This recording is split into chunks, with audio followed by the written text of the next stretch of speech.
Here is the video for Chapter 17 on physical fitness. Okay, so here are the learning objectives. So food is chemicals. What is a chemical? Anything that's made of atoms is a chemical. Air, water, all chemicals. So we need to eat. We have macronutrients. Well, we need a lot of water and oxygen, not included on this list. But we also, our macronutrients are carbohydrates, fats, and proteins. So at least for ingesting alongside water.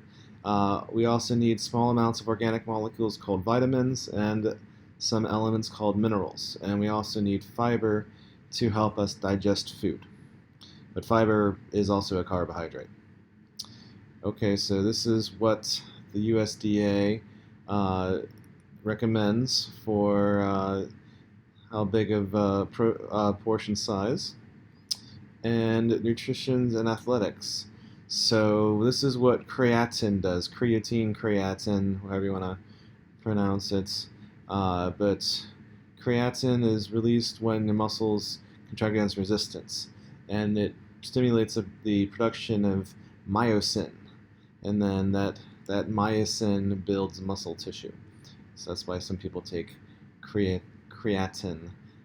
Minerals, I already mentioned this. They're elements that the body needs, and vitamins are organic substances that we need in small amounts but cannot manufacture.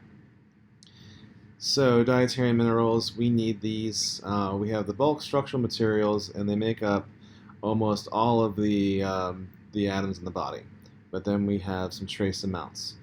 So, and there are various deficiencies. So one of the problems with nutrition is that much of what we know about nutrition is due to deficiency diseases. So it's hard to see exactly how much you need for them. So, I mean, do we really need so much? The amounts we given are for deficiency diseases. We'll talk more about that when we get to vitamins. But here are the bulk structural elements. So carbon, hydrogen, oxygen, nitrogen. That's very common. We're about half-ish water, anyways. So we're gonna have a lot of oxygen, hydrogen, and by mass we're mostly oxygen. By atom we're very much have a lot of hydrogen in us as well.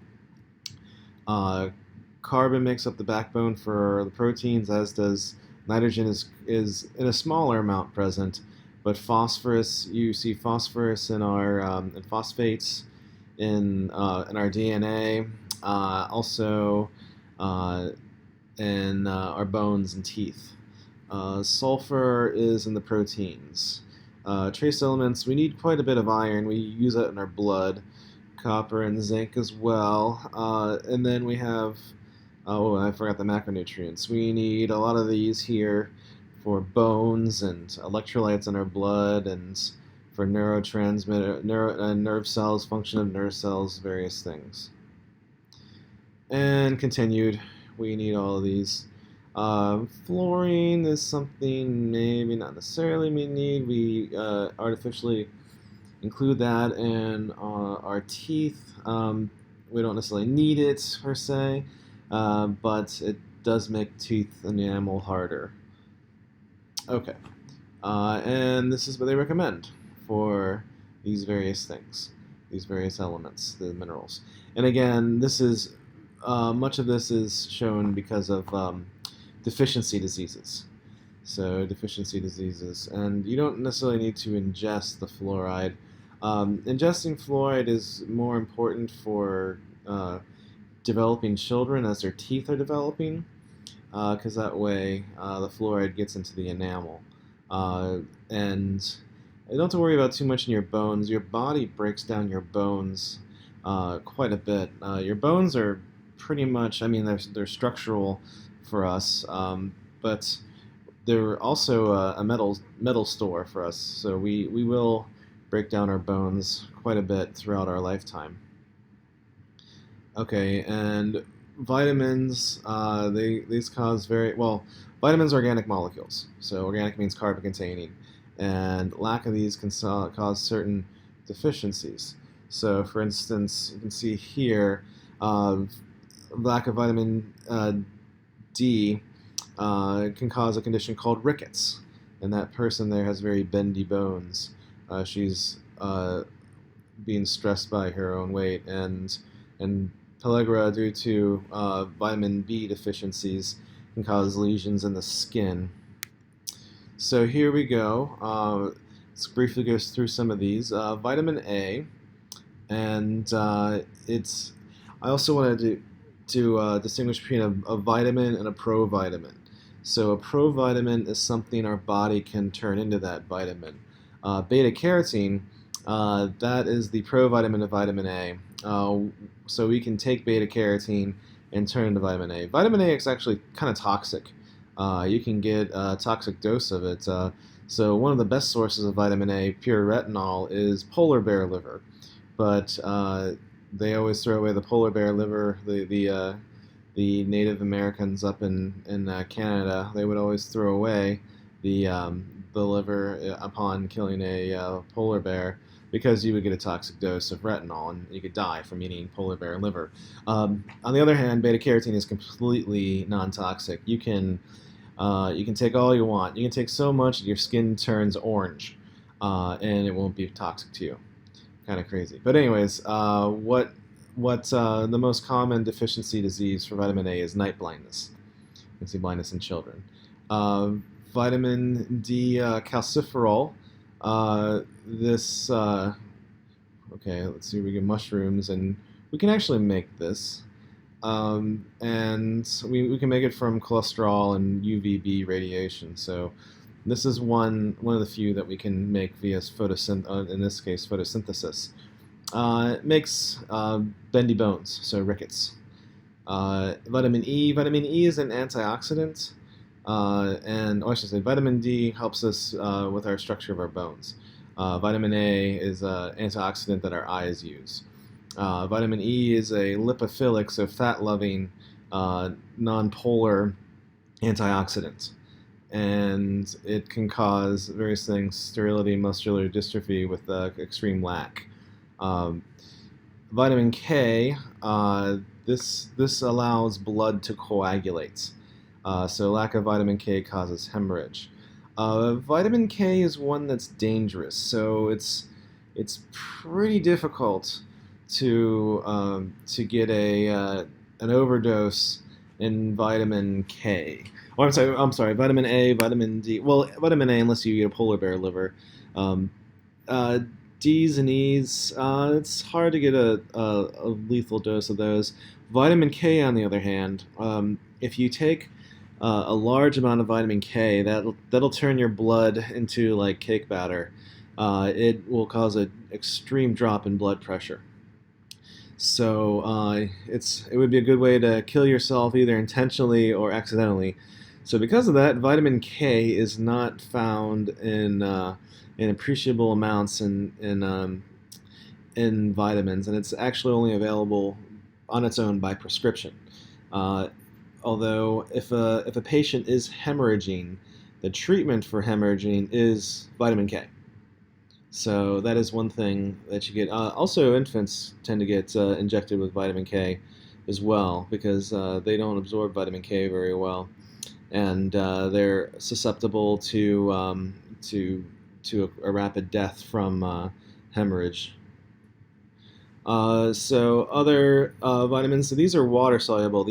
The previous ones are fat soluble, meaning that your body can store these.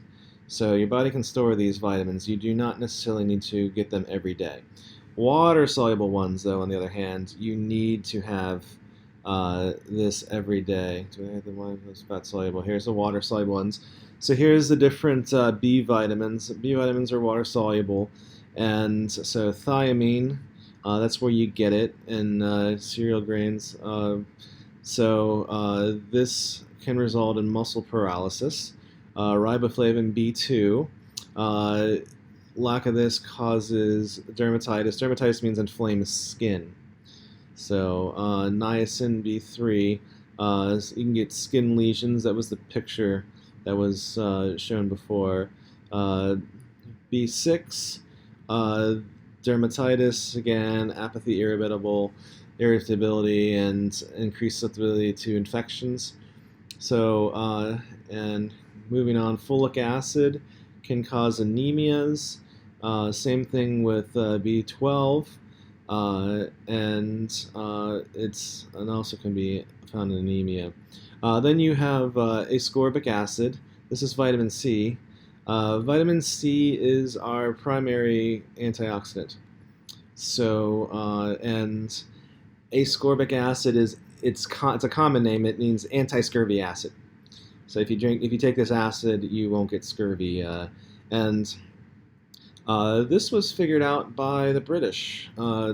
They uh, they gave their sailors lime juice, and also the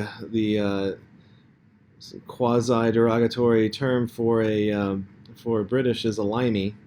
That's because they would drink lime juice when they were sailing, and that prevented scurvy and allowed people to survive more easily that were on the boats. So one thing with deficiency diseases, we know how much you need to give someone to prevent a deficiency disease. So for instance, for vitamin C, deficiency is 60 milligrams. So let's go look at the numbers. So vitamin C, oh, it's gone up. Used to be 60, now it's 75 and 90. Some people think it should be up to 200 milligrams. But vitamin B's and vitamin C's, since they're water soluble, it's hard to overdose on those. It's because whatever you don't need, you can renally excrete. You can pee it out. So, but the other vitamins A, D, E, and K, your body can store. And some of these you can see they have like international units. It's not the same. So the international unit for B and for D and E, they're different actually units. I don't know why they don't just put it all in mass. Okay, so what do we need? Okay, I already mentioned vitamin A. We've gone through this. It gets the colors. So carrots, for instance, beta carotene is the color of the carrot, and you can find in things like pumpkins too. It's the colorful vegetables have it. So here's fat soluble. Here's retinol and calciferol. And B vitamins, mentioned these before, basically maintain the skin, nervous system, and also kind of how we process energy, these kind of things. So, and this is what they do. Niacin helps lower blood cholesterol and provides relief from arthritis. So you still need B3 even if you don't have arthritis. Peroxidine, B6, it's coenzyme, and B12, cyanocobaltum. This is also where we get our cobalt from, is in B12, and prevents anemia. Folic acid, and folic acid is also important during pregnancy to increase the intake of folic acid. So here's some water soluble ones, and you can see that the like ascorbic acid here, it's got a lot of OHs on it, which makes it water soluble. So vitamin C, anti-scurvy acid, it does a lot of things. It helps heal wounds. So if you ever scratch your eye, which is really painful, one of the things you can do is you can take a mega dose of vitamin C that will help you heal quickly. But it doesn't mean you should just continually take a mega dose of vitamin C. That can be a problem. So, who was that? That was guy that wrote the first chemistry book. Linus Pauling. Sorry if I think for a while. Linus Pauling was a big believer in vitamin C. He thought if you took enough vitamin C, you would live forever. And that attitude still exists today for many people. But spoiler alert, he's dead. It didn't work. So vitamin C is a wonderful thing, but it won't prevent you from dying. It also won't. It can help with colds. But I mean, continually taking vitamin C is not necessarily going to prevent you from getting sick. vitamin C, continually taking vitamin C will only prevent scurvy. So, all right. Vitamin D helps with the bones, and we already mentioned rickets. Vitamin E is an antioxidant, so it's the lipophilic. So remember, things tend to either be water soluble or like non-polar soluble or polar soluble. Water soluble means polar soluble. Uh, Fat soluble means non-polar soluble. And in terms, lipophilic means fat loving, so fat soluble. This is the fat soluble antioxidant that our body uses. Fiber, this helps us digest. So it helps us digest the food and also generate some fecal mass, for instance, and just kind of scrub out your intestines. Uh, People that have low fiber diets tend to have a higher incidence of cancer in the gastrointestinal tract, for instance.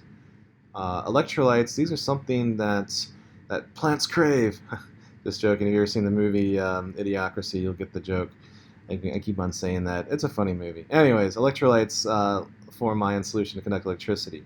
We need these for our nerve cells and various things and molecules across cell membrane, and for just to make things electrically neutral. So here are the primary electrolytes. Water. We need water, and it depends how much, what your activity level is, where you live. If you're in, I used to live in Wisconsin. If you're in Wisconsin in the wintertime, you might not even need a liter of water. If you are hiking outside in Hawaii and you're sweating buckets, you need to drink more water than 1 to 1.5 liters of water. So it really depends on your activity level and your location and what you're doing. So luckily, our body has a mechanism called thirst that lets us know when we need water. So this is what happens when dehydration occurs and various things, and eventually can cause death. So easiest way is to drink water, to get replenished water. Okay, what else for dieting? We add things to food. So much of it, there's a list of chemicals that we can add in any amount, and so it's examples of these: sugar, salt, corn syrup. These are very frequently added to food, and colors and spices. So these are, well, of course, these here mentioned are 98 by weight. But what do these additives do? They can improve the flavor. They can be preservatives. So here are some things that we improve nutrition. So Ki is potassium iodide. So potassium iodide, this is to prevent goiter. This is our thyroids use iodine to make thyroid stimulating hormone. It's used to regulate our metabolism. That's our idol of sorts. We enrich our foods. So that's one thing with here in the United States of America. We enrich our foods to have it with various vitamins and minerals. We also add calcium carbonate to things as well. So you see it's harder to see deficiency diseases in Americans because of this.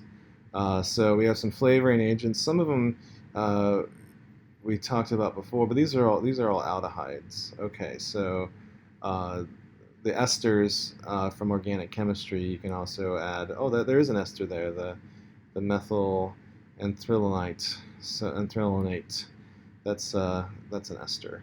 But these are like the various flavors and sweeteners. Okay, so we like sugar. Everyone likes sugar, and so we give this a relative sweetness scale. Sucrose, that's table sugar. Okay, so that's the sugar when you go to the grocery store and buy a 5-pound bag of sugar, you're buying sucrose, and of course, fructose tastes sweeter. We like the taste of fructose as humans. And now these other things, they are much sweeter than sugar. So if you look at the artificial sweeteners, and if you look at sugar packets, the sugar packets are big, fat, and heavy. And then you have the various sweeteners, and they're really tiny packets. So why are they so tiny? It's because they're very, very sweet.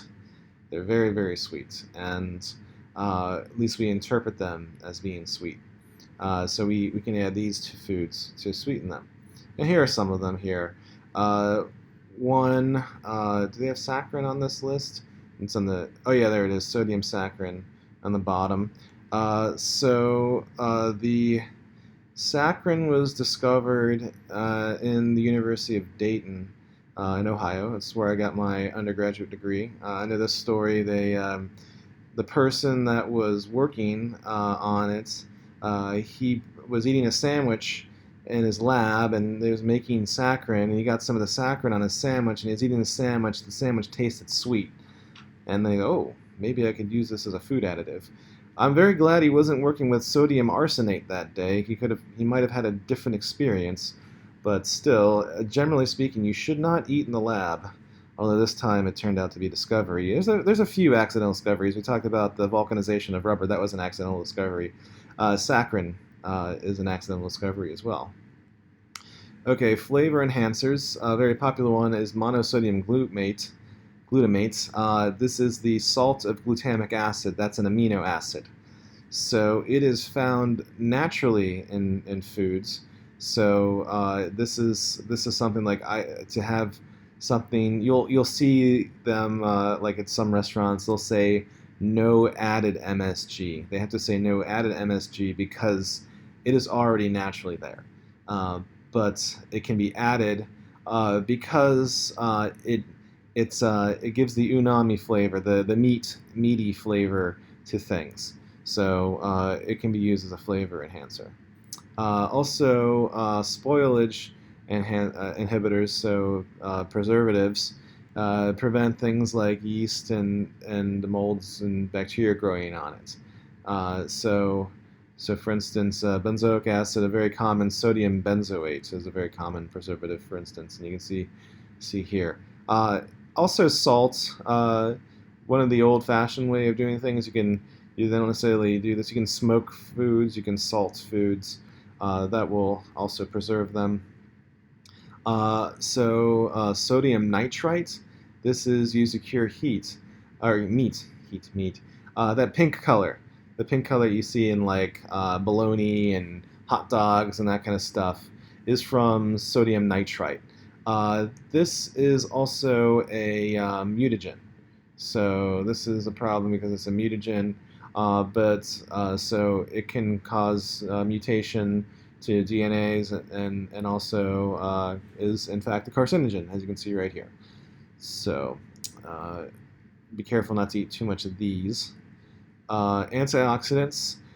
So this is a way to prevent food from turning rancid. So these are the preservatives here that do that, and these are the different types. So you have the BHT, BHA, and various other chemicals here that we have. Okay, so we've talked about nutrition and what's in food. What about lack of nutrition? So if you have a protein deficiency, you can get a condition called kwashiorkor. This child here shown appears to have that condition. The symptoms involve a swollen belly and also flaky scale-like skin. So you're like, oh, this kid looks like he's kind of fat. Actually, he's got plenty to eat. Like, no, he's got a condition called kwashiorkor, which is from extreme amount of protein deficiency. And dieting's a major industry. So a pound of fat is about 3,500 calories. So this way, if you reduce your intake by 100 calories a day, you will lose a pound in about a month, in 35 days. The contrast is also true. If you add an extra 100 calories a day, you will gain a pound of fat.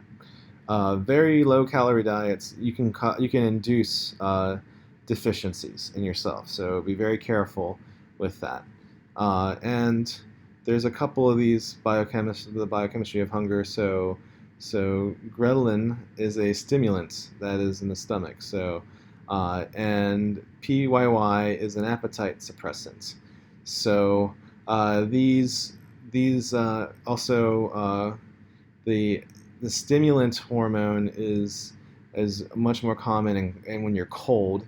When you're cold, you get hungry, and the suppressant is more prominent when it's hot. So if you're really hot, you tend not to be hungry, and if you're cold, you tend to get hungry. That's because of these hormones here. Leptin is protein found in fat cells, and this helps uh, um, with weight loss. So we the a lot of many obese people tend to have high levels of this, and it kind of doesn't makes it resistant to its effects. So that's one problem. That can happen with obese people. Um, Let me see if I cholecystokinin, cystokinin, cholecystokinin. It's a peptide that it's a stop hormone. Again, this is something that happens when it's hot outside. You tend to have more of this, and some people don't have this as well, and they just keep on eating. And it takes a while to. It's a chemical signal. So maybe you eat a lot and you're still hungry, you keep on eating, and then you're like, oh, I'm full. Oh, and this hurts now.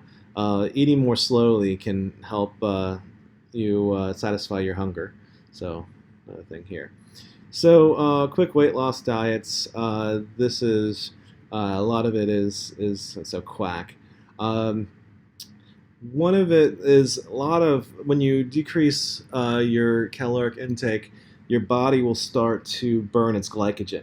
So remember we talked about glycogen. You find glycogen in your muscles and in your liver, and when you get rid of that glycogen, also there's water associated with that. You don't need to retain as much water when you burn your glycogen, so you could start a diet. You're like, wow, I've already lost 5 pounds, and you're like, that's amazing. Not necessarily true. You've probably just gotten rid of a lot of your glycogen, and the water associated with it's there. So if you do go on a diet, be sure to drink lots of water, among other things. I mean, not because also as you are burning stuff, you need to get rid of the waste products, and if you can flush that out renally with lots of water. Okay, and one way is exercising. And especially is if you can do some aerobic work in the morning, because that can raise your metabolism. So, and then you can burn fat longer. So, exercising will help. Uh, and also malnutrition. So although we do enrich our food, you can just eating the same thing about everything all the time can cause malnutrition. So high processing of food can remove much of the nutritional value. So and it's yeah, it is ironic here that in developed countries a lot of times the lower socioeconomic classes are are fat and the wealthier are skinnier. So it's kind of a switcheroo around now. It used to be the other way around, right? That the poor people were skinny and the rich people were fat. So, part of that is because of malnutrition from processed foods. I thought about that when I was a student. You can buy a lot of ramen noodles and a lot of TV dinners for a little bit amount of money. You're like, wow, I could live for a long time on this stuff. Of course, like I said, it can lead to malnutrition. Okay, measuring fitness. One of the ways you can do is by body fat. And looking at the density and looking at how much body fat that person has.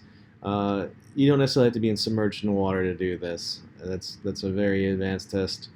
And Also, the body mass index. The body mass index is your weight to your surface area. Uh, One thing though, charts. I mean, if you ever meet me in person, I have a monster skeletal structure. I guess I did the 23andMe test, and I guess I have Neanderthal genes in my bones and my height. I'm pretty tall, I'm about 6'2". Well, it depends if you consider that tall. But if you look at my skeleton, I've got bone density and then some, and I've got big bones. So my my for me, the charts always say I'm like super over obese, and I'm not. It's just because of it's just an average. I mean, if I was the ideal weight, I would be greatly anorexic.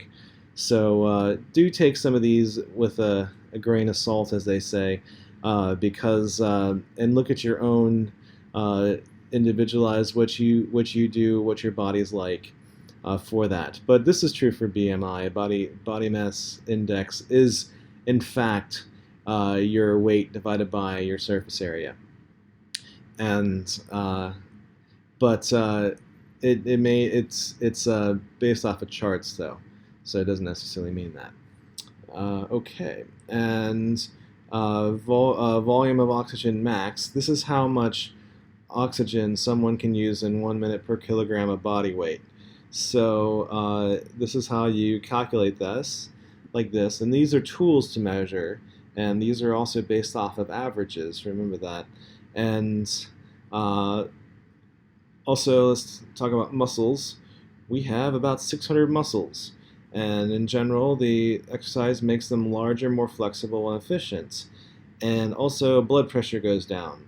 So and also it's easy to do work. This is known as the training effect.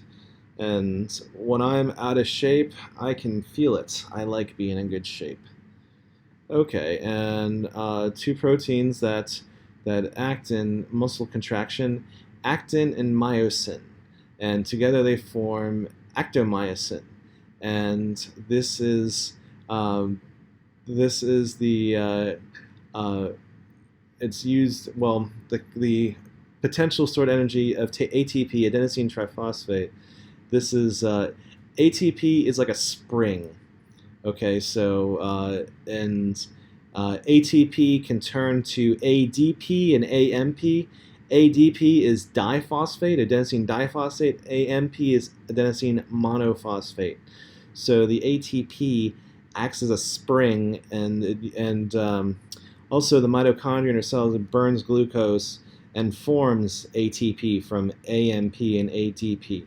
So this is where a lot of our energy goes into motion, that kind of thing. And using these your muscles uh, with these proteins, and then how they are actually sprung into action with the ATP, and then how we generate it again.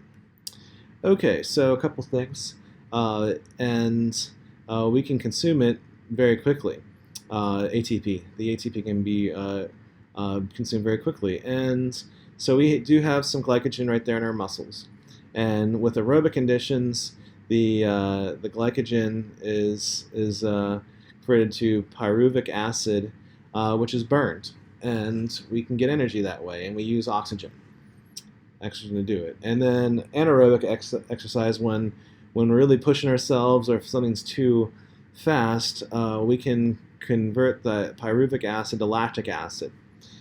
This is a similar. So if you like in milk and like sour cream, the lactic acid of that in sour cream and yogurt, it's the same, except actually humans' lactic acid is the enantiomer. It's the mirror image of the stuff that's in the dairy products.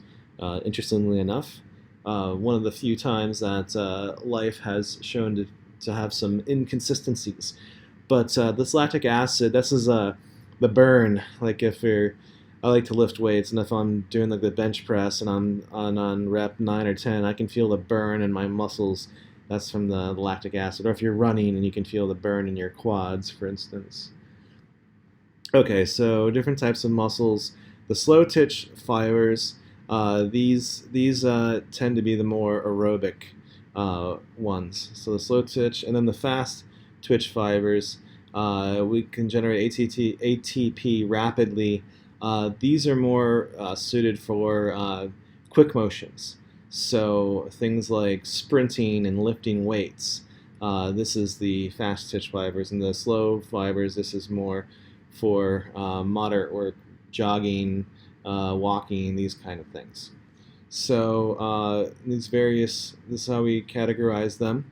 And the fast twitch fibers, they tend to be the ones that have the more of the anaerobic type things. So also building muscles, so we can train and build muscles.